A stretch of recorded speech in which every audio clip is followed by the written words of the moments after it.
Muy buena noche. Bienvenidos a esta sesión del 11 de octubre del 2023. Siempre un gusto saludarles y darles la bienvenida a nombre del Consejo Directivo de la Administración 2023, a cargo del doctor Juan Luis Salgado Loza. Siempre es un gusto contar con su participación en todas las actividades académicas del Colegio de Medicina Interna de México. Además, recordarles, CEMIM, somos todos. Agradezco también a todos los que nos visitan en los diferentes estados de la República Mexicana y en los países hermanos que nos privilegian con su asistencia en estas sesiones. Hoy vamos a tener a la doctora Elizabeth Olavide Aguilar, quien nos va a dar su conocimiento sobre las enfermedades del adulto mayor relacionadas a la glándula tiroidea. Sabemos bien que hay muchas situaciones que son controversiales y que cada vez son más conocidas por todo el gremio médico. Entonces, hoy nos va a dar una cátedra especializada en las enfermedades tiroideas. La doctora es egresada como médico cirujano y partero por la Universidad Autónoma de San Luis Potosí. Además, realizó la especialidad en medicina interna en la Universidad Autónoma de Nuevo León, en el Hospital Regional del ISSSTE, en la ciudad de Monterrey, y tiene una subespecialidad en endocrinología por el Hospital Universitario José Eleuterio González. Cuenta con una maestría en ciencias médicas y es profesora adjunta en la área de endocrinología del programa de pregrado de la Facultad de Medicina de la Universidad de Monterrey. Es médico adscrito e investigador clínico del Hospital Regional de Alta Especialidad del ISSSTE en la ciudad de Monterrey y cuenta con su consulta privada en endocrinología en el Centro Médico Hidalgo. Para mí es un privilegio dejarlos con la doctora Elizabeth Olavide Aguilar, quien nos va a dar la conferencia con enfermedades tiroideas del adulto mayor. Adelante, doctor.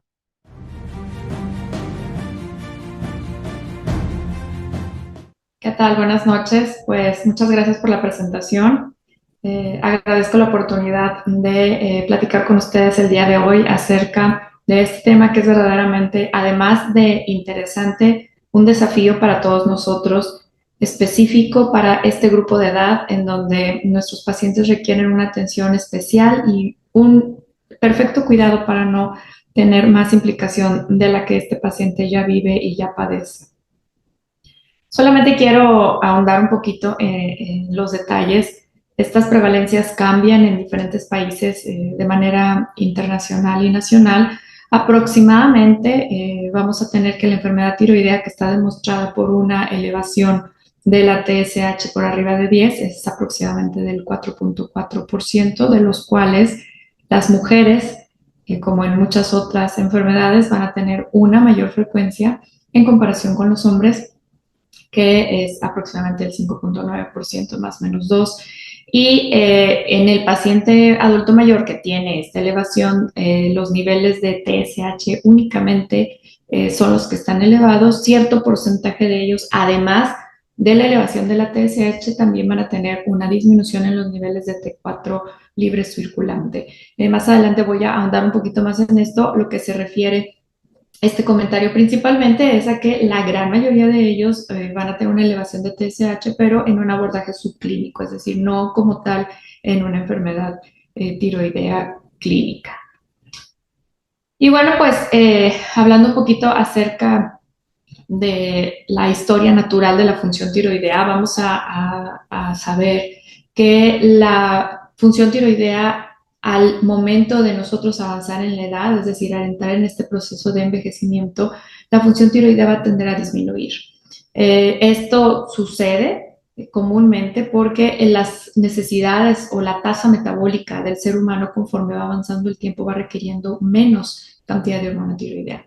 Entonces es común que se pueda encontrar un nivel de T4 libre y un aumento de la TSH causada única y exclusivamente por la autoinmunidad. Las enfermedades autoinmunes también existen, pero la gran mayoría de los pacientes van a tener este proceso normal solamente por un estímulo pituitario.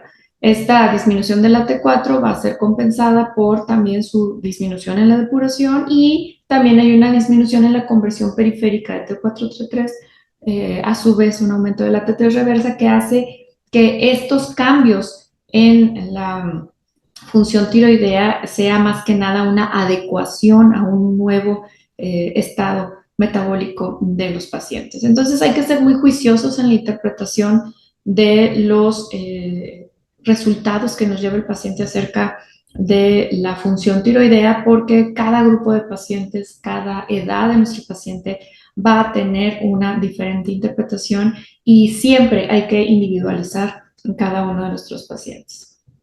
Además, vamos a tener que la tasa metabólica va a disminuir. Pareciera, en algunos estudios, parecer que es algo de tipo protector, es decir, va a prevenir ciertos padecimientos o ciertas condiciones que pudieran empeorar el estado de salud de nuestros pacientes y es por eso que hay alguna evidencia de que esta tasa metabólica es disminuida de una manera preventiva. Aún resulta algo controversial, sobre todo esta interpretación de los resultados, porque en específicamente la edad adulto mayor ya es una condición que el paciente vive con demasiadas comorbilidades y nos enfrentamos últimamente a un estado en el cual hay una polifarmacia. Entonces, el involucro de diferentes medicamentos pueden afectar tanto a la disminución de la T3 libre, a aumentar la T3 reversa y como en otros casos algunos medicamentos que pueden provocar tiroiditis, que es una inflamación de la tiroides con un incremento en la producción de hormonas tiroideas, ya sea por una situación transitoria o una situación definitiva, pero hay que considerar que también este tipo de pacientes van a tener influencia acerca de la cantidad de medicamentos que consume, la calidad de los medicamentos que consume y sobre todo el impacto que puede tener en cada paciente. Entonces, vuelta a la misma idea, hay que individualizar cada paciente, hacer una muy buena historia clínica, tratar de buscar qué es lo que el paciente ha estado tomando y no dejar nunca a un lado medicamentos de tipo naturista o de tipo suplementario que considera mucho adulto mayor normal de consumir y algunos alimentos pudieran simular un poco este tema de las hormonas tiroideas que a final de cuentas va a afectar el resultado en el perfil tiroideo y probablemente no necesario sea una disfunción tiroidea como tal, sino una implicación de los medicamentos que está tomando. Aproximadamente en un tercio de los adultos mayores van a tener una sintomatología vaga, es decir, inespecífica para pensar en una enfermedad tiroidea. Hablamos de cuando hay hipertiroidismo, pérdida de peso, apatía, taquicardia, disnea y muchas de las condiciones del adulto mayor pueden presentar este tipo de alteraciones sin ser enfermedad tiroidea. Lo mismo para el hipotiroidismo, se puede presentar constipación, anorexia, atrofia muscular, debilidad, letargia, una baja actividad y síntomas depresivos que también son síntomas muy específicos que no necesariamente son de la función tiroidea, pero la gran mayoría de las veces se puede confundir. Y esta es la razón que nos lleva a tener este gran desafío para el diagnóstico porque no siempre es el síntoma relación específica con el perfil tiroideo y al revés también puede haber un perfil tiroideo alterado que no tenga ninguna relación con la sintomatología del paciente, precisamente porque ya en esta edad pasan desapercibidos muchas cosas o lo consideran normal para la edad. Entonces vuelve un poco complicado al menos la parte de la clínica con estos pacientes. Su prevalencia es importante, es del 5% aproximadamente, y en el estado subclínico cerca del 15% lo va a presentar también. Y a pesar de esta prevalencia que es relativamente común en nuestro medio, existe una dificultad para diagnosticarlo precisamente porque los síntomas están muy comunes. Entonces tenemos que tener una gran sospecha, una gran correlación con los síntomas para pensar en esto, porque la gran mayoría de las veces también pueden sugerir otro tipo de enfermedades. Y hablo, por ejemplo, como de la pérdida de la memoria, la falta de la concentración, algunas alteraciones en el lenguaje o alteraciones visoespaciales que pudieran confundirse con algún tema de demencia o con alguna otra situación del adulto mayor, que desafortunadamente puede mezclarse esta sintomatología con la enfermedad tiroidea. Recordar nada más que esto es un sistema de retroalimentación negativa. El eje hipotálamo-hipófisis va a estar regulado a través de hormonas que respetan el eje hipotálamo pituitario con una retroalimentación negativa. Por lo tanto, a la deficiencia vamos a tener un incremento de las hormonas pituitarias y a su vez todo lo contrario, cuando hay un aumento de estas hormonas, vamos a tener una disminución de las hormonas pituitarias. Recordar también que estas hormonas en su gran porcentaje se van a producir en la glándula tiroidea en forma de T4 y por una desayunación periférica en el cuerpo va a convertir la T4 en T3 y como esta forma activa de T3 irá a los receptores que tenemos distribuidos en básicamente muchos de nuestros órganos, corazón, hígado, huesos, sistema nervioso central, y esta es la razón por la cual vamos a tener múltiples síntomas en todo el cuerpo porque tenemos un impacto de mucha extensión porque hay receptores de estas hormonas por todos lados. Entonces, es una enfermedad de un órgano manifestada en muchos órganos. ¿Y qué es lo más importante en el paciente adulto mayor? Obviamente su mortalidad, su calidad de vida. Y lo que más nos preocupa es el impacto que pueda tener este tipo de enfermedades de tipo cardiovascular. ¿Por qué? Porque es nuestra principal causa de mortalidad hoy en día. Entonces, a final de cuentas, ¿cuál sería la relevancia o cuál sería la importancia de tomar en cuenta un perfil tiroideo en el adulto mayor como tema específico? Y lo que quiero transmitir es como un tema aparte del común de los perfiles tiroideos que nosotros podamos observar. Tendríamos que tener cierta acuciosidad en el adulto mayor precisamente por esta evidencia que voy a presentar a continuación.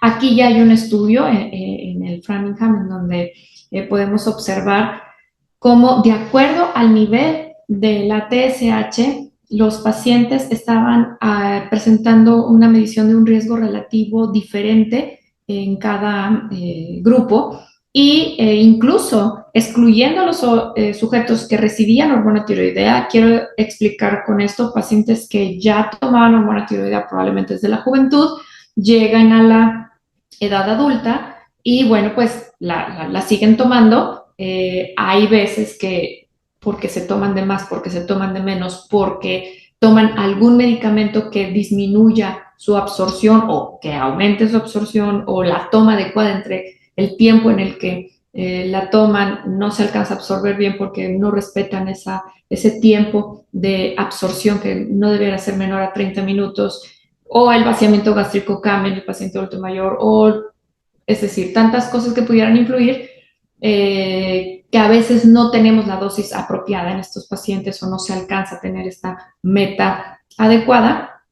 Y en este estudio también hicieron este grupo aparte, en donde excluyen a los que ya lo tomaban, sino pacientes que nunca habían tomado hormona tiroidea y tomaron los perfiles tiroideos tal cual.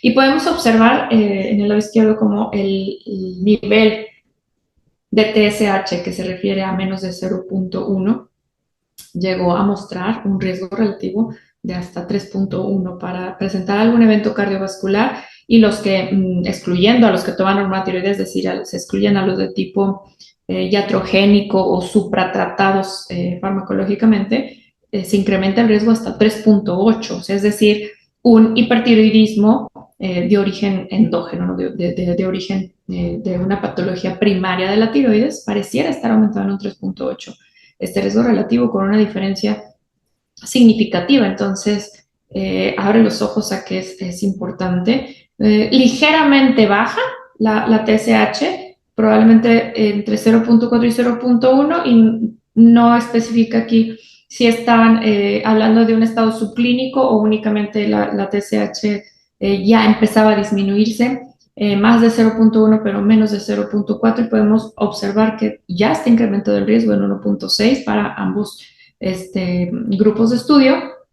la TSH normal, lógicamente no tiene ningún riesgo aumentado, y cuando la TSH está alta, por arriba de 5, vemos cómo nuevamente empieza a aumentar este riesgo, poco mayor cuando se excluyeron los que ya recibían tratamiento, pero podemos ver cómo en un estado en el que está baja la hormona tiroidea como en el que está alta la hormona tiroidea, tenemos este riesgo aumentado. Y de aquí que se empezaron a hacer una serie de estudios para poder conocer más acerca de esto y tener un poco más claro cómo está la situación. ¿Qué pasaba? Evaluaron como tal a los pacientes con el riesgo de fibrilación auricular. En este estudio también se evaluaron con Capola como autor, y podemos ver en rojo cómo la TSH de menos de 0.1 tuvo un riesgo mucho más elevado que los pacientes que estaban eutiroideos en la línea negra. Entonces hay mucha más frecuencia del riesgo acumulado de los pacientes que tienen estas TSH disminuidas, o sea, que están en hipertiroidismo, pero sorprende cómo el hipertiroidismo subclínico, es decir, ese punto de cuando todavía no está tan baja, tan disminuida la TSH, ya empieza a tener un incremento en el riesgo de fibrilación auricular, y en el estado eutiroideo, en el estado normal, podemos ver que, bueno, pues no está incrementado este riesgo, pero cuando ya brincamos hacia el estado subclínico, hacia el estado del francohipotiroidismo, vuelve otra vez este riesgo. Esta disfunción subclínica vamos a tratar un poco de diferenciarla de la disfunción clínica o de la disfunción ya real de la glándula tiroides. Y no me quiero referir a su clínico y clínico con los síntomas que presente, sino con la cantidad de hormona tiroidea que se encuentra libre circulando en el cuerpo. Y este esquema nos habla un poco acerca de cómo la vamos a distinguir o a diferenciar. Este es un rango de laboratorio. Normalmente los laboratorios cambian sus rasgos ligeramente diferente al que muestro aquí, entre 0.45 y 4.5. La gran mayoría de nuestros laboratorios en nuestro medio andará dentro del 0.41 hasta el 4.8, algunos lo toman hasta 5, pero básicamente ronda en estos niveles de TSH. Si se encuentra por debajo de esto, lo vamos a considerar como tal un hipertiroidismo, y de acuerdo a las fracciones libres es cuando tenemos ya esta diferenciación. Si los niveles de T4 libre en el contexto de una baja de TSH están normales, pues va a ser un hipertiroidismo subclínico, y si están aumentados, o sea, es decir, por arriba del rango normal de T4 libre, entonces diremos que es un francohipertiroidismo de tipo primario. El rango que manejan nuestros laboratorios aquí en México andará entre el 1.8 y 1.9. Dependiendo de cada laboratorio cambia un poco ese rango, pero si se encuentra en rangos normales las fracciones libres, pues podemos decir que es un hipertiroidismo subclínico. Hacia el otro lado nos vamos también a este diagnóstico con un aumento de la T4 libre, de un aumento de la TSH, y dependiendo de las fracciones hacia abajo, ¿verdad? Si están normales, hablaremos de un hipotiroidismo subclínico, y si están aumentadas, pues será ya francamente un hipotiroidismo primario. Esto vale la pena diferenciarlo porque va a tener una implicación diferente para cada uno de estos tratamientos, sobre todo en el contexto del hipotiroidismo. Vamos a hablar un poquito acerca de cada uno de ellos, ya una vez que hemos diferenciado en dónde está ubicado este perfil tiroideo. Entonces vamos a hablar acerca del hipertiroidismo subclínico. Recordar que es punto y aparte acerca del adulto mayor. Hipertiroidismo subclínico en el adulto mayor no vamos a encontrar grandes ensayos clínicos como tal o guías de tratamiento. Repito, tenemos que ser muy acuciosos en el diagnóstico porque pueden estar influenciados por múltiples factores alrededor de nuestro paciente, y lo que sí se sabe es que un paciente que está en estado ya de hipertiroidismo subclínico, es decir, aunque las fracciones libres no se encuentren alteradas, pero la TSH está suprimida, ya desde que está desde 0.1 al 0.45 la TSH, es decir, ya con que esté disminuida, vamos a encontrar un aumento de su riesgo para fibrilación auricular por esta disminución de la TSH. Esto nos lleva también a hablar acerca de van a tener un incremento en el riesgo de fractura de cadera y también van a tener un riesgo aumentado de padecer demencia cuando tenemos estos niveles de TSH disminuidos en el rango de menor a 0.45, que es el rango pues inferior que se puede considerar normal. Entonces, sí hay un impacto en estos pacientes, sí tenemos esta repercusión. El origen del hipertiroidismo subclínico habrá que identificarlo, si es a causa de algún medicamento, si es a causa de una autoinmunidad o si es a causa de algún suplemento o de algún tratamiento que equivocadamente el paciente está tomando, pero saber que encontrarse en este lado del perfil tiroideo, ya a partir de, aunque sea subclínico, vamos a tener este riesgo aumentado. Este es un metaanálisis de 5 estudios en donde hicieron aquí un riesgo relativo ajustado en todos ellos y se pudo ver que por lo menos un 1.7 veces por encima de los pacientes que están eutiroideos van a tener aumentado la incidencia de padecer fibrilación auricular, y cuando la TSH se encuentra por debajo de 0.1, ya se puede encontrar con un riesgo incluso de 2.34 veces padecer esta situación. Entonces, hay que tener especial cuidado con estos pacientes y hay que darles su prioridad, porque en paciente frágil o en paciente delicado a esta edad pudiéramos desencadenar un desenlace fatal. En este estudio también podemos observar en el mismo tipo de pacientes como tal el riesgo cardiovascular por una fibrilación auricular, incrementado su riesgo aproximadamente 1.98 cuando son comparados con los pacientes que están eutiroideos. Entonces, en este estudio incluso cuando la TSH está por debajo de 0.1, el riesgo relativo fue de 5.4 veces por encima, entendiendo que las fracciones libres están normales, pero una TSH disminuida, entre más disminuida está, mayor riesgo tienen de presentar esta fibrilación auricular. Entonces queda claro que desde el límite inferior normal, que es el 0.45, 0.44, ya tienen aumentado el riesgo, y entre más abajo se va a ir incrementando más. Aquí tenemos el de la asociación de la demencia, donde podemos observar que también en todos los estudios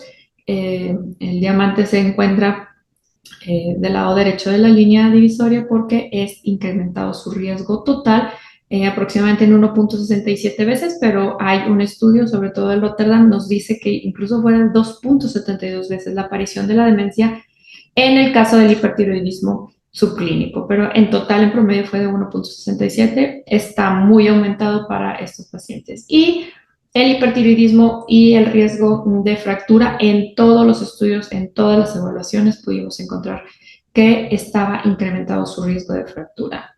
Repito, aunque las fracciones libres estén normales, solo por estar disminuida la TSH ya se incrementó riesgo de fractura, riesgo de demencia y obviamente el riesgo cardiovascular, su mortalidad por la precipitación de fibrilación auricular. Entonces, habla de que este grupo de pacientes, aunque pareciera no estar tan alterado, debemos dar tratamiento, y si tiene sintomatología, con mucha mayor fuerza y evidencia lo pudiéramos nosotros sostener este tratamiento. Hipertiroidismo clínico, hipertiroidismo primario, nos vamos a referir a recordar cuándo es la TSH disminuida, pero las fracciones libres están francamente aumentadas. TSH por debajo de su rango normal y fracciones libres por arriba del rango normal. Entonces, bueno, pues esa es la manera en la que vamos a hacer el diagnóstico. Hay que saber que este nivel va a aumentar 3 veces más, como habíamos visto en las primeras diapositivas, su riesgo de fibrilación auricular, de fractura de caderas, vertebrales. Se va a hacer una masa ventricular izquierda aumentada, mayor riesgo de osteoporosis secundaria a este problema y problemas neuropsiquiátricos importantes. Podemos observar que se detonan así como demencias, mucho más enfermedades de tipo esquizofrenia y mucho trastorno psiquiátrico cuando tenemos gran cantidad de hormona tiroidea, la ansiedad está demasiado severo o difícil, desafiante de tratar para los psiquiatras cuando estos pacientes tienen hipertiroidismo. La única manera de nosotros comprobar este diagnóstico cuando los pacientes tienen esta sintomatología o estas características es con un perfil tiroideo que muestre estos niveles francamente bajos y aumentadas las fracciones libres, o únicamente una elevación de solo la T3 que pudiera manifestarse con una tirotoxicosis por T3, aunque la T4 normal, esta es la alteración de hipertiroidismo más común en los pacientes adultos mayores, sobre todo porque son los que presentan adenoma tóxico en este grupo de edad o los bucios multinodulares. Pareciera que la enfermedad de Graves es un poco en prevalencia o en frecuencia más frecuente en los pacientes jóvenes, y este tipo de adenomas o de bulcio multinodular es más frecuente en el adulto mayor, aproximadamente 90% de mujeres mayores de 70 años y un 60% de los hombres mayores de 80 años. Entonces, nos lleva a la evidencia un poquito más a pensar en un hipertiroidismo en estos pacientes que sea causal de un nódulo productor, sobre todo cuando vemos el exceso de hormonas T3 libre por una tirotoxicosis por T3 o por un bucio multinodular también puede presentarte esta situación. Y bueno, pues hay que saber que presencia de nódulos tiroideos en mayores de 60 años tienen alta probabilidad de ser malignos. Entonces, pues siempre habrá que darle su seguimiento apropiado con ultrasonografía para ver su evolución y la necesidad de biopsiar o simplemente de vigilancia. Y bueno, pues ¿cuál va a ser nuestro tratamiento? Sigue siendo por excelencia los medicamentos antitiroideos, como lo son el tiamazol o el propiltiuracilo, que es difícil de encontrar en México, pero bueno, pues hay pacientes que lo pueden conseguir, pero indudablemente el tiamazol es nuestra droga que podemos utilizar con mayor frecuencia. La efecto secundario para recibir ese tratamiento, el más frecuente va a ser la alergia, que es tratada por lo general con antihistamínicos sencillos del tipo de loratadina o cetiricina. Les calma importantemente esta reacción adversa, y la gran mayoría de las veces se puede llevar con suma tranquilidad.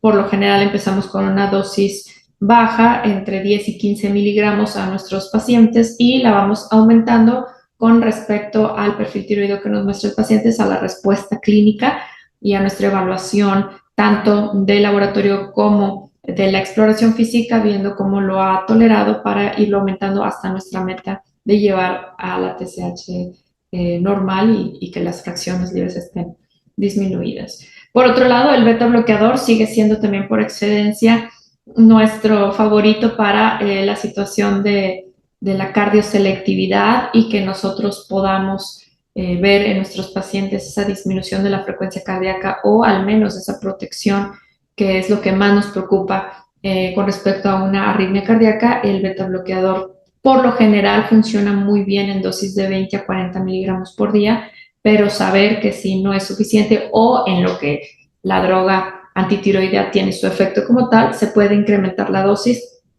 hasta que tengamos una frecuencia cardíaca siempre por debajo de 90, indudablemente, para lograr prevenir o controlar este riesgo elevado de fibrilación auricular. Dependiendo del motivo o la razón de esta enfermedad de hipertiroidismo, puede el paciente adulto mayor recibir el yodo radioactivo, sobre todo cuando es un bocio multinodular tóxico o un nódulo autónomo tóxico productor de T3 o de hormonas tiroideas. El yodo radioactivo es una muy buena oportunidad para tener una ablación de la glándula tiroides que está trabajando en exceso, y una vez teniendo esta ablación, será muy fácil sustituir a nuestro paciente con hormonas tiroideas con mucho menos riesgo y sin ningún problema para su corazón, porque es mucho más fácil titular las hormonas tiroideas en el paciente que titular los antitiroideos y el riesgo inminente de una arritmia cardíaca en cualquier momento. Creo yo que todos preferiríamos por mucho tener esa tranquilidad.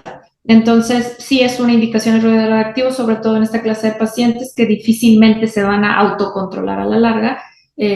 Cuando es una situación de tumor, tenemos mucha preferencia por el yodo, pero cuando son situaciones como las tiroiditis, bueno, pues habrá que ver el origen de ella y sobre todo pensar en poder tratar más bien la tiroiditis como tal, eliminando el medicamento que lo ha provocado o tratando de evaluar si esto es permanente o definitivo. Entonces, este es el tratamiento por elección que tenemos para nuestros pacientes. En el contexto del hipotiroidismo subclínico, volviendo un poquito a hacer referencia y memoria al estado en donde la TSH se encuentra elevada, pero las fracciones libres se van a encontrar todavía en rango normal.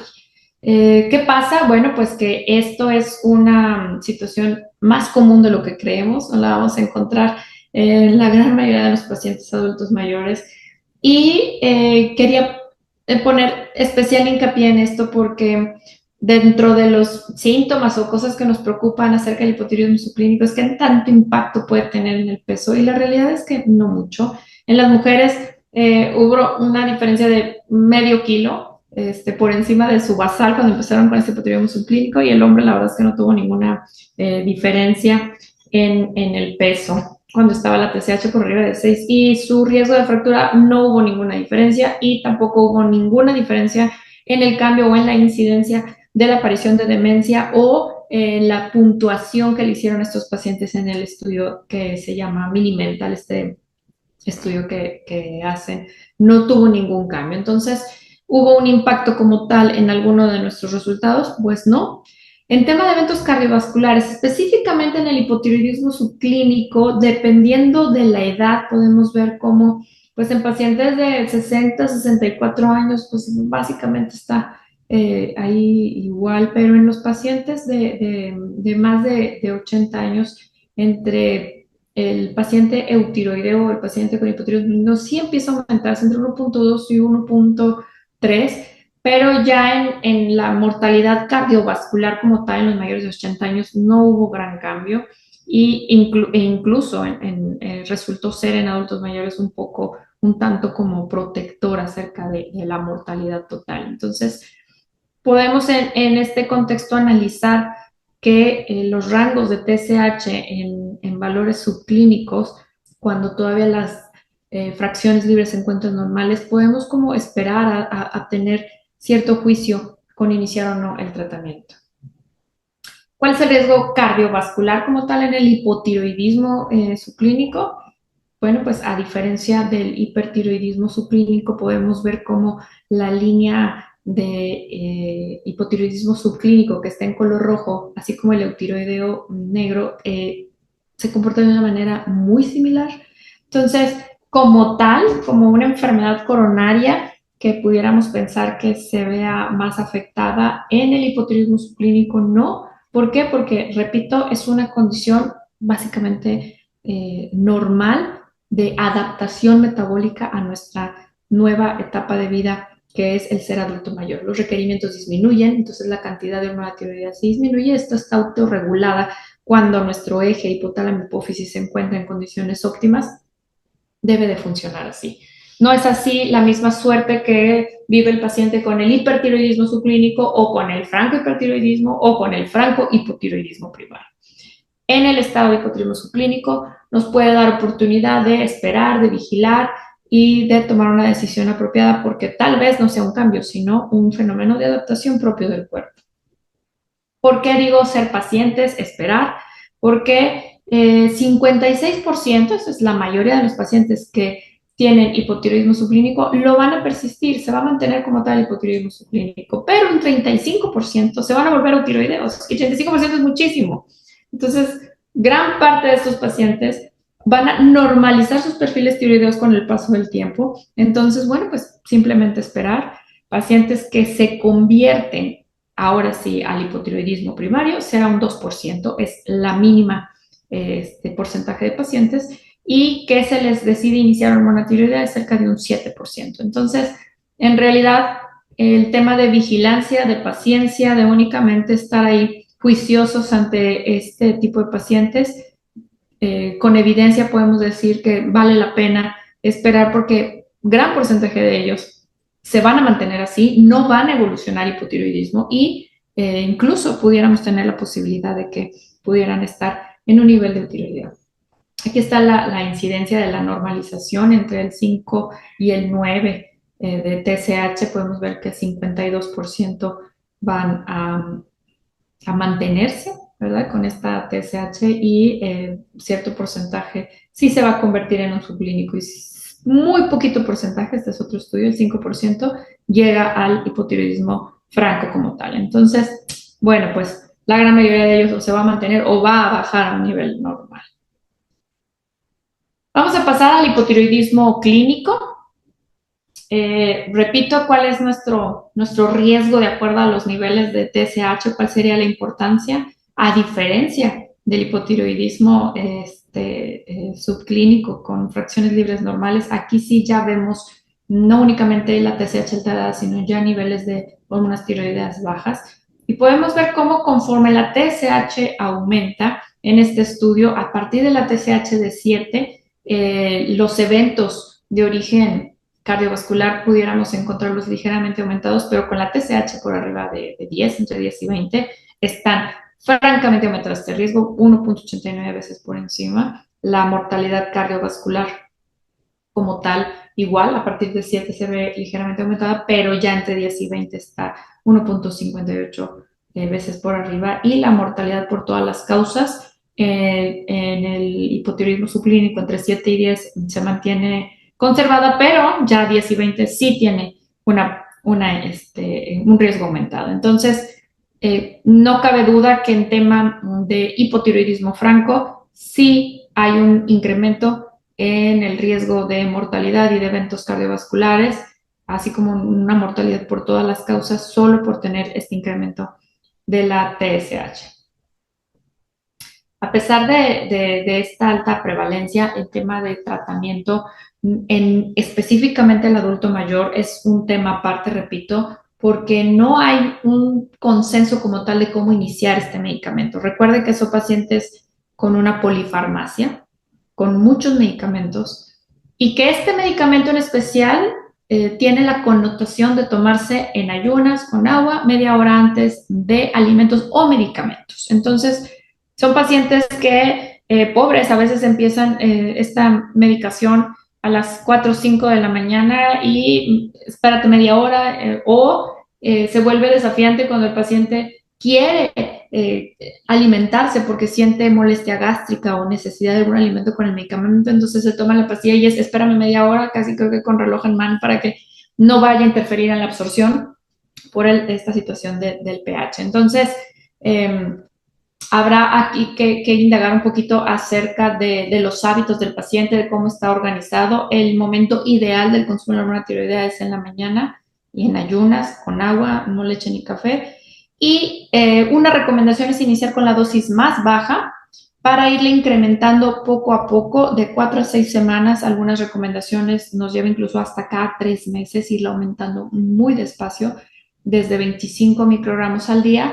Y cuando el paciente tiene enfermedad cardiovascular preexistente, iniciarla todavía en 12.5, es decir, todavía más abajo, para cada 4 a 6 semanas irla aumentando de 25 en 25 o de 12.5 en 12.5 hasta lograr nuestra meta de TSH, es decir, hasta que se normalicen los niveles y tratar de mantenerlos siempre en los niveles altos normales.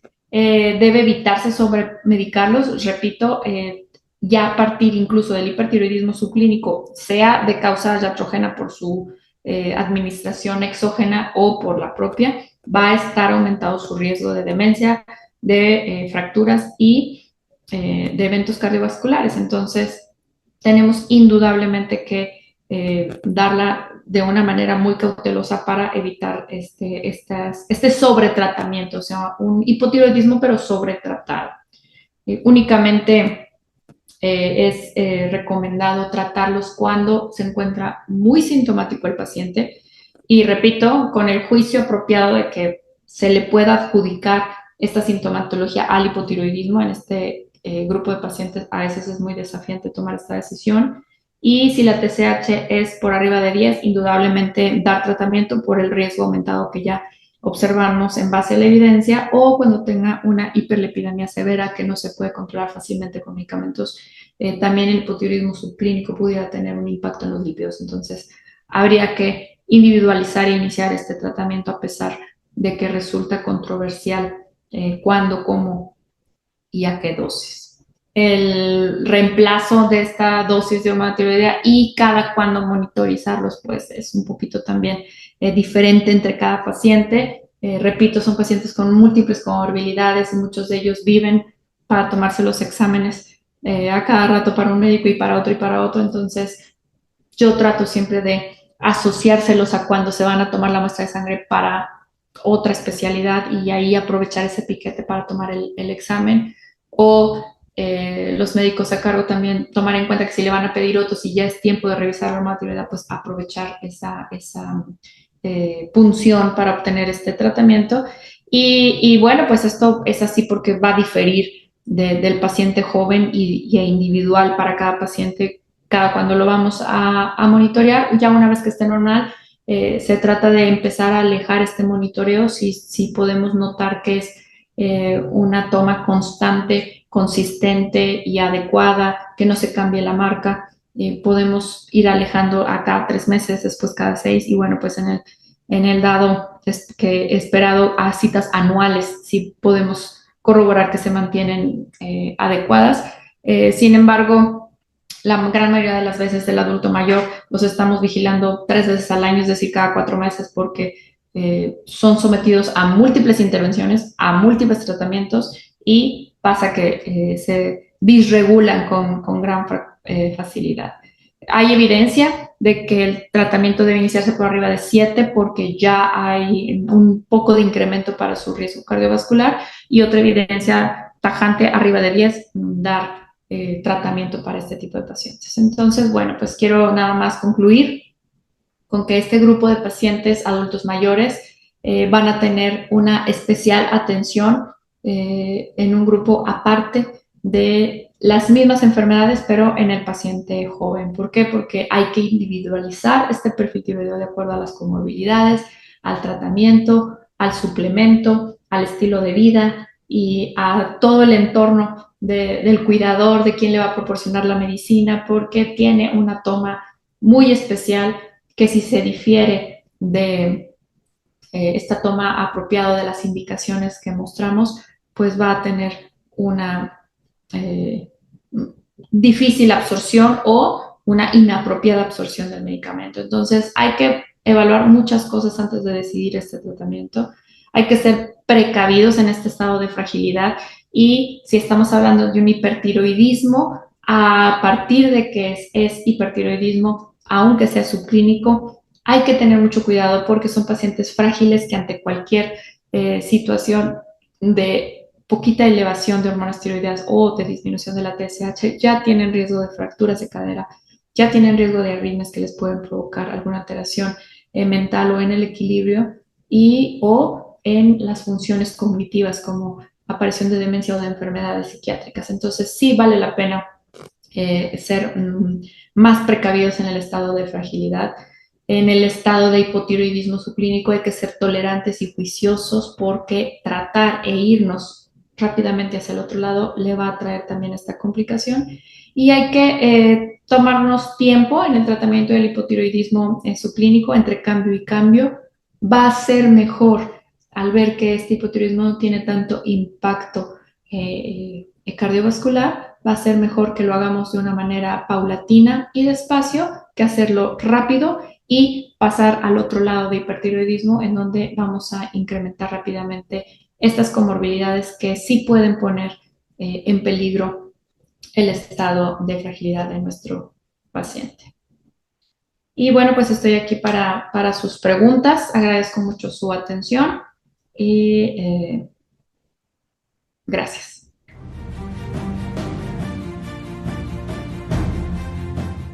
Doctora Olavide, muy agradecidos por su excelente conferencia.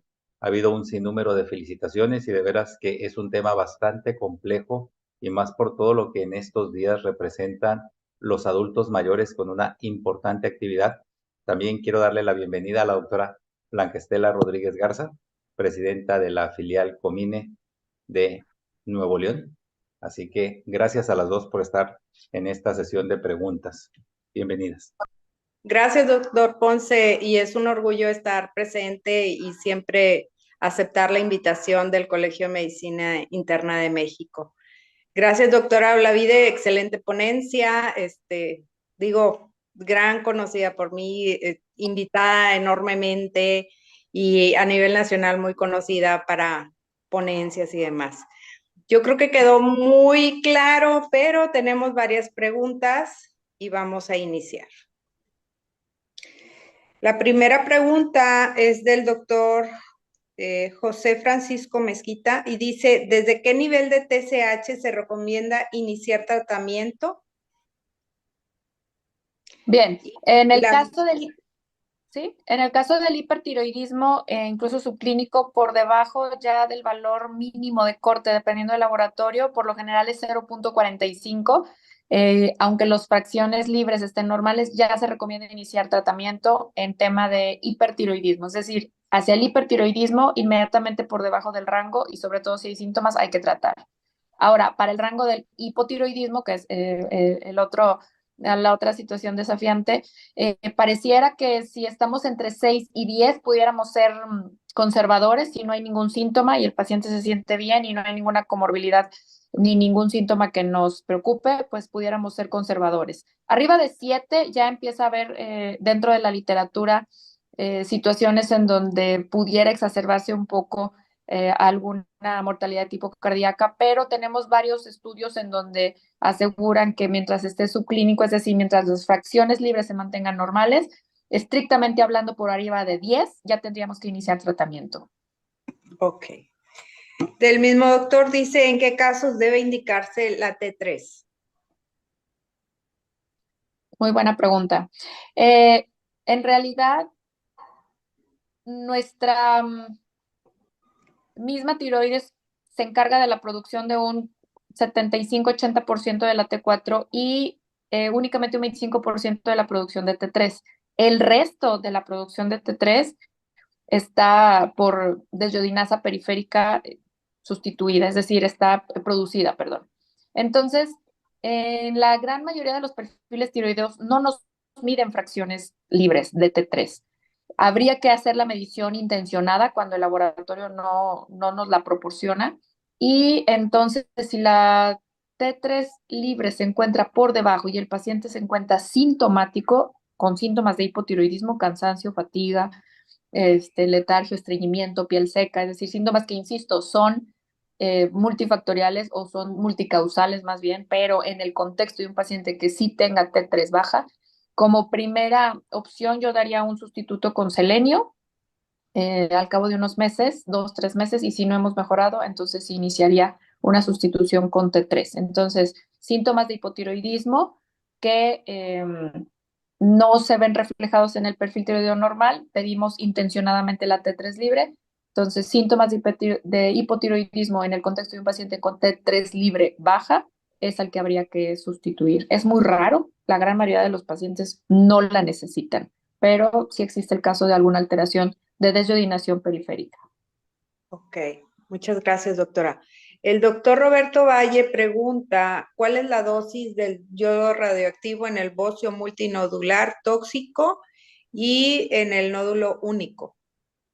Sí, normalmente para nodulaciones, tanto para el bocio multinodular tóxico y para el nódulo único captante, normalmente me voy a la dosis tope que el paciente puede estar ambulatorio, que es cerca de 29 milicuris de yodo. Es una dosis ablativa donde el paciente puede estar ambulatorio, no necesita quedarse internado y con eso debiera ser suficiente para tener la ablación del nódulo o del bocio multinodular tóxico. Muchas gracias, doctora. Y bueno, quiero agradecer. Tenemos en México 692 participantes en la plataforma. Además, nos acompañan de diversos países como Perú, Cuba, Bolivia y Guatemala, con un sinnúmero de felicitaciones para usted, doctora, a través de las redes también del colegio. Y voy a hacerle una pregunta por acá de Facebook que nos pregunta el doctor Ignacio Chávez. En el hipotiroidismo subclínico asintomático, ¿qué tan frecuente es hacer el perfil tiroideo? Bien, en el asintomático, por lo general lo pedimos entre cada 3 y cada 6 meses, porque en realidad no tenemos ninguna razón para sustituir. Hablo del paciente con adulto mayor. Así es. No habría ninguna razón de sustituir, incluso los perfiles tiroideos cada 6 meses pudieran ser suficientes. Hasta que la TSH esté por arriba de 10, estrictamente, la debiéramos sustituir, entonces esto puede tomar 6 meses, incluso cada año. Muchísimas gracias, doctora Blanca. Del doctor José Manuel Flores, dice, la amiodarona se utiliza comúnmente en el adulto mayor. ¿Con qué frecuencia se altera la función tiroidea?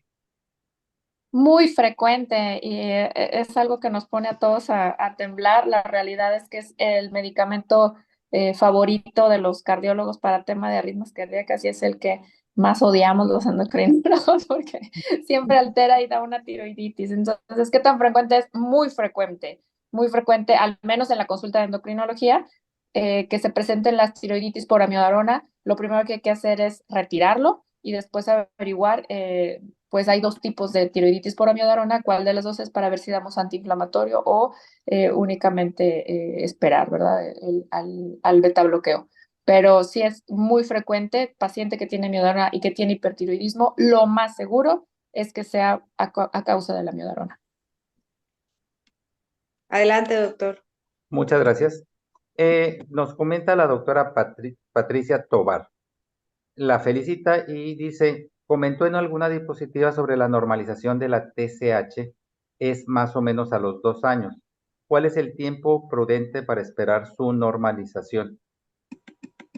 Sí, efectivamente, ese es el tiempo de esperar su normalización. Si a los 2 años es en donde se notó que a los 2 años ya ese porcentaje de pacientes, cerca del 30% de los pacientes ya había normalizado las cifras. Entonces, es el tiempo que nosotros le vamos a estar vigilando el perfil tiroideo, porque al cabo de 2 años ese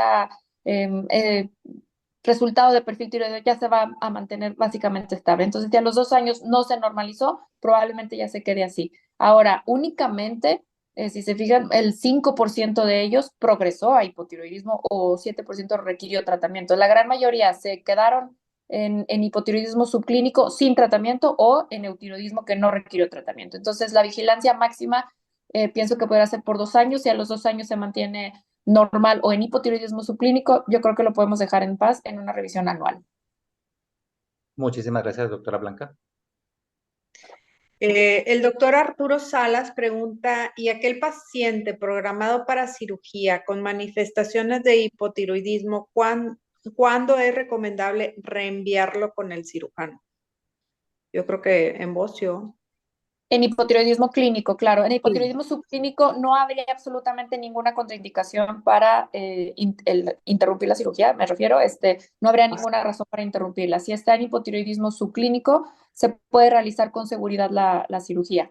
En el caso del hipotiroidismo clínico, lo legal o lo correcto es que hasta que se normalice la TSH, independientemente de las fracciones libres, si es una cirugía electiva, debiéramos esperar a que se normalice la TSH para realizar este procedimiento electivo. Normalmente nos toma 2 meses ese cambio en la dosis para que se pudiera corregir y ya estaría listo para operarse. Si es una urgencia, independientemente del nivel de hormonas tiroideas, entra cirugía, se inicia el cambio o el incremento de la dosis en ese momento, pero bueno, pues es una urgencia, se mejorará al cabo de los días. Pero si es electiva, se suspende la cirugía, se cambia la dosis y al cabo de 6 semanas ya pudiera estar en rangos normales, a más tardar 2 meses ya se puede esperar, ya se puede operar. Gracias, doctora. Adelante, doctor Ponce. Muchas felicitaciones en Facebook del doctor Delfino Salas, del doctor Omar Berneo, el doctor José Almeida, el doctor Oscar Buenrello, y preguntan, ¿en qué momento el tratamiento para el hipotiroidismo se debe de incrementar la sustitución, no nada más con levotiroxina, sino también con triyodotironina? Sí, muy buena pregunta. Gracias por esa pregunta. En el adulto mayor, la T3 es difícil desafiante de tomar la decisión de administrarla. ¿Por qué? Porque la T3 es muy fácil que nos vaya a suprimir la TSH y casi siempre vamos a tener con una mínima dosis de T3, que la presentación de triotironina mínima que tenemos es 10 microgramos, y es muy difícil partirla como para pensar en un 5. Entonces, fácilmente con esa dosis te va a suprimir la TSH y estrictamente en el adulto mayor hablamos de que ya un hipertiroidismo subclínico le estaría incrementando el riesgo de arritmias. En tema personal y por indicación, un paciente que no tiene deficiencia de T3, no tendríamos por qué sustituirle T3 y sería yo muy cauta, incluso en el paciente que tiene deficiencia, administrarla. ¿Por qué? Porque es muy fácil que se vaya a suprimir de más la TSH. Entonces, a lo mejor daría una sustitución con seleno, un tratamiento ahí que ayude un poquito como a la producción propia del T3 y entonces ver si con eso mejora, deberá ser suficiente. En el adulto mayor yo casi no doy T3 porque rápidamente se nos va a ir al hipertiroidismo y es un tema delicado, ya hablamos que desde el hipertiroidismo subclínico ya pudiera haber riesgo de arritmia. Repito, el único contexto sería en el cual está francamente hipotiroideo el paciente y tiene la T3 libre baja, aunque tenga la T4 normal, pudiera ser el único contexto en el cual la administraríamos, pero si no está la T3 libre baja, no hay razón para administrarla porque rápidamente se nos va a suprimir, se va a ir a un hipertiroidismo. Muchas gracias, doctora Blanquita. Sí, pues nuevamente la felicitan mucho y hay muchas preguntas, realmente hay muchas preguntas. El doctor Efraín del Ángel la felicita por su ponencia y la pregunta es, dice, en caso de que un paciente haya recibido yodo radioactivo, por un bocio tóxico difuso, ¿en qué tiempo se espera tenerlo hipotiroideo para tratamiento sustitutivo? Y en algunos casos que persiste el hipertiroidismo, ¿qué nos sugiere hacer? Claro, normalmente tarda en estos pacientes, como lo mencioné, sí está indicado el yodo y casi siempre se tarda entre 6 a 8 meses que tenga el efecto final el yodo radioactivo. Entonces el paciente sale del yodo radioactivo y volvemos a tapazol y a propanolol unos 6 a 8 meses más hasta que el mismo perfil tiroideo nos vaya diciendo que ya necesita cada vez menos tapazol y la vamos quitando y el mismo paciente, el mismo perfil tiroideo va diciendo cuando ya está en hipotiroidismo que podemos suspenderla o ya iniciar la levotiroxina. ¿Cuánto tiempo? Depende de cada paciente, pero por lo general toma mucho tiempo, toma de 6 a 8 meses y hasta que está en hipotiroidismo o hasta que vemos que la TSH se empieza a subir, 5 o 6, empiezo a bajar la dosis del tapazol y ya hasta que está en franco hipotiroidismo la suspendo y reinicio la dosis de levotiroxina. Pero respondiendo a la pregunta de en cuánto tiempo, es muy tardado. Si el paciente ya cayó en hipotiroidismo, ya le dimos la sustitución, que sería la segunda pregunta, y al cabo del tiempo vuelve otra vez a presentar hipertiroidismo, habría que pensar si esa dosis de yodo que se le dio en una primera vez fue bien dada, si no hubo ningún gamagrama cerca o las mujeres un tinte de pelo con yodo, con tintes yodados o gran administración de yodo tomado con estas comidas de alto contenido de yodo, que no le haya permitido a la tiroides captar ese yodo radioactivo y entonces pues básicamente no funcionó y ahí el tratamiento sería volverlo a administrar como una estrategia y la otra sería la quirúrgica. En tema de adulto mayor, la verdad es que prefiero dar otra dosis de yodo, ahora sí cuidando un poco más los factores de absorción de este nuevo yodo radioactivo, pero sí existe esa posibilidad de reactivación, sobre todo en las autoinmunes o en nódulos pues, que no captaron totalmente. Entonces, sí existe esa posibilidad, pero normalmente hace efecto, tarda, pero hace efecto. Entonces hay que ser pacientes. Si no es reactivación, si nunca cayó en hipotiroidismo, sino desde el principio que se dio el yodo, nunca funcionó, pues hay que tener paciencia. Tapazol y propanolol, 6, 8 meses, tal vez un año, hasta entonces hará efecto, tal vez. Muy bien, gracias, doctora. Adelante, doctor Fonseca. Y nos preguntan en Facebook, ¿los estudios de gamagrama todavía siguen siendo una prioridad en la evaluación diagnóstica de la enfermedad tiroidea en el adulto mayor? Ay, qué bonita pregunta, gracias. Me gusta mucho el gamagrama en el sentido de evaluar la función, ¿verdad? La captación. Es para lo que funciona. No es como tal un estudio diagnóstico, eh, es un estudio de funcionalidad. Entonces, un gamagrama que nos capta difuso habla de que es una glándula tiroides que toda está hiperfuncionando, ¿no? Una captación difusa es que toda la glándula está hiperfuncionando.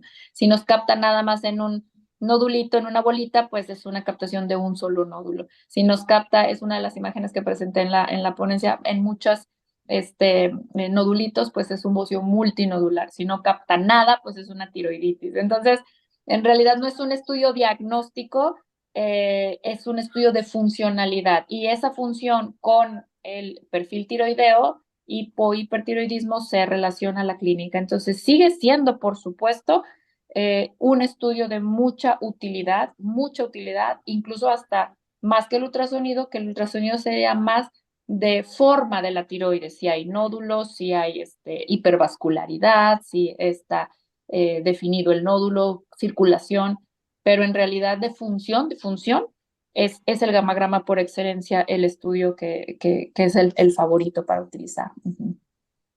Muchísimas gracias, doctora Blanca. Tenemos una pregunta del doctor Miguel Ángel Buenrostro, la felicita nuevamente. Dice, los oligoelementos como el yodo y el selenio son vitales para la salud humana y desempeñan un papel esencial en el metabolismo. Otros minerales como el hierro, es un comentario más bien, el litio, el cobre y el zinc, el magnesio y otros que están mencionando, pueden estar relacionados con la función tiroidea y enfermedades. ¿Cuál es su opinión respecto a la vigilancia de pacientes que toman el litio y qué debemos hacer? Ah, muy buena pregunta también. En tema de los oligoelementos, sí existe evidencia en donde el selenio pudiera ayudar un poco a la deficiencia de T3 específicamente, como lo mencioné hace un momento, sí hay evidencia para usarla. No hay gran evidencia de que funcione como tal, casi siempre terminamos sustituyendo la T3, pero sí es importante primero administrarla para una buena sustitución. Con respecto al selenio. Al yodo no me gusta en México como tal sustituirlo porque ya la sal de México es yodada fue la manera que México se protegió para evitar el bocio endémico. Entonces, ya con utilizar la sal normal, no debiéramos dar ningún sustituto de yodo. Ya con eso es el requerimiento diario. Claro que hay gente novedosa que está usando estas sales diferentes de otros países del Himalaya o no sé dónde, que no tienen esta protección de México, pues tal vez en ellos sí, pero si es la sal común, no hay por qué dar este sustituto de yodo. La otra pregunta de litio, igual que la miodarona, por eso comentaba hace un momento, siempre ver otros medicamentos o las causas de estos pacientes que son multitratados, también es una causa común de hipotiroidismo y afortunadamente tanto la miodarona como el litio pudieran ser alteraciones transitorias. Entonces, solamente mientras lo están utilizando se puede dar, en este caso, si es hipotiroidismo, sustituir con levotiroxina. Una vez retirado el litio, la tiroides es muy noble, se retira también la levotiroxina y la gran mayoría de las veces queda normofunción, o sea, ya no va a necesitar nada. Muy bien, gracias. Doctor Constancio, adelante. Y voy a hacer una pregunta previa para que la doctora Blanca haga la última, porque si no, no nos vamos de aquí hasta mañana, doctora Olavide. El doctor Francisco Zambrano, aparte de felicitarla, pregunta, ¿cuál es la explicación para cambiar de marca comercial de levotiroxina y que se tenga que reajustar la dosis o que se pueda mantener la misma para el control? Sí, muy buena pregunta, sobre todo hoy en día, justo en este momento. Ninguna justificación para cambiar de marca. La única que nosotros como endocrinólogos siempre hacemos muy hincapié es que sea la misma marca. ¿Por qué? Por el control de calidad de cada una. Entonces, asegurar que sean 100 microgramos en ese vehículo, en esa cantidad, cada pastilla, sí hay una diferencia entre el patente y el genérico. Entonces, siempre va a ser la preferencia el patente, ¿verdad? La marca patente porque tiene un control de calidad mucho mayor que el genérico, aunque hay un genérico de la misma marca de patente, sí se sabe que el genérico trae un menos control de calidad entre pastilla y pastilla, dosis, estabilidad, durabilidad después del tiempo de caducidad. Entonces ya se hizo un estudio y Cofepris ha lanzado un comunicado en donde se les plantea a la hormona tiroidea reformularla precisamente para que tenga más vida y haya un control más exacto con respecto a pastilla y pastilla. Aún así, la patente será la preferencia. Si no hay, es la genérica, bueno, pues entonces en genérica se le busca su dosis, pero sí puede haber más rangos de variación solo por estar cambiando de marca, porque eso es individual de cada laboratorio. La otra razón pudiera ser la intolerancia a la lactosa o la alergia a la hormona tiroidea que existe y la nueva formulación ya está hecha con manitol y me parece que no recuerdo ahorita el otro compuesto, pero ya están libres de lactosa. Aún no está en México, pero está por llegar en 1 o 2 meses y entonces esa será la indicación, que tengan intolerancia a la lactosa o que tengan alergia, cambiar a la nueva formulación, pero de ahí en fuera, ninguna razón. Muchísimas gracias, doctora. Y doctora Blanca, una última pregunta. Híjole, ¿cuál escogeré? Bueno, voy a escoger una de todas las que tenemos. La audiencia realmente ha estado muy interesada en esta plática. Gracias, doctora, nuevamente por su excelente ponencia y por todas las preguntas que nos ha sido favor de contestar. Tenemos la pregunta del doctor José Manuel Flores, paciente con síndrome nefrótico. Espéreme, es que acaba de entrar otra. Increíble, me movió. Con síndrome nefrótico, ¿cómo hago diagnóstico de hipotiroidismo? Si nada más con el perfil, eso es lo que menciona el doctor. Y dosis máxima, para tratamiento de hipotiroidismo. Es ¿En otra pregunta. el paciente renal? Sí. Ajá. En el síndrome nefrótico, no, el diagnóstico se haría exactamente igual. Sí, concuerdo que es un poco complicado por los síntomas de estos pacientes, pero perfil tiroideo. Perfil tiroideo no tiene por qué alterarse la depuración de la hormona tiroidea y se manejan los mismos rangos de normalidad entre 0.45 a 4.5. En ellos sí, yo sería un poquito más cauta en llevarlos también como a la dosis máxima de TSH para no tenerlos en hipertiroidismo y favorecer tanto las arritmias como la osteoporosis, porque ellos sí tienen más riesgo de osteoporosis los renales. Pero el diagnóstico es igual, con los mismos parámetros que el paciente con función renal normal. Discúlpame, la pregunta era dosis máxima de hormona tiroidea de sustitución. Sí. Ya. Esos dos máximos. Sí, en todos los pacientes, incluidos los renales, en todos los pacientes la dosis de inicio casi siempre nos vamos a guiar por el peso. Entonces, 1.6 microgramos por kilo de peso es nuestra dosis que normalmente daríamos y la mitad para el subclínico, hipotiroidismo subclínico. La dosis máxima es la dosis respuesta, es decir, se inicia con 1.6 y la vamos a ir aumentando hasta que logremos los niveles meta para nuestro paciente. Si es adulto mayor, TSH altas, y si es adulto joven, TSH en meta, y si es mujer en edad reproductiva, menos de 2.5. Entonces, siempre aumentar y aumentar y aumentar la dosis. Ahora, para que esa dosis sea real y nosotros podamos decir que la tenemos que aumentar, tienen que pasar 4 cosas. Una, que nunca se le olvide. 2, que sea la misma marca, porque ya hablamos del control de calidad. 3, que deje pasar media hora entre que la toma y que se desayuna para que el pH le permita absorberse la hormona en su totalidad y los microgramajes que administramos sean verdaderamente recibidos. Y 4, que no se embarace. En el caso del adulto mayor no es así, pero en las mujeres jóvenes sí, porque entonces sí se van a aumentar los requerimientos y pues bueno, multifactorial, no vamos a alcanzar una dosis real. Entonces, dosis respuesta hasta que la alcancemos, pero siempre haciendo mucho hincapié en que la toma sea con estas características y entonces sí vamos a aumentarla hasta que se alcance la meta que asignemos para nuestro paciente. Muchísimas gracias. Adelante, doctor Constancio, un gusto Pues siempre. muchas gracias, doctora. Quedan muchas preguntas, incluyendo las personales, pero bueno, ahí se las haremos en la próxima. Y bueno, nada más quiero agradecer a las dos su participación y su excelente ponencia y la coordinación de la doctora Blanca Estela Rodríguez Garza. Siempre un privilegio y esperemos contar nuevamente con ustedes. No sé si quiera dejarnos algún comentario final, doctor Olavide.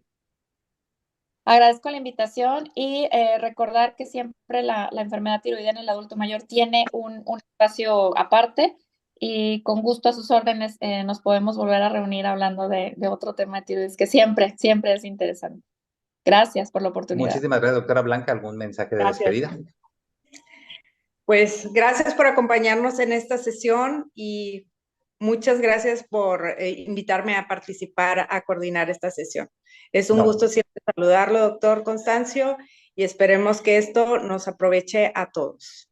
Gracias. Y bueno, antes de despedirnos, nada más les recuerdo, estamos próximos ya a 1 mes y medio del Congreso Nacional. Esperamos verlos ahí en Cancún del 28 de noviembre al 2 de diciembre. Un gusto siempre que nos acompañen en esta sesión. Y sin más, me despido de ustedes y nos vemos el próximo miércoles, primeramente Dios. Gracias. Buenas noches. Buenas noches. Buenas noches. Gracias.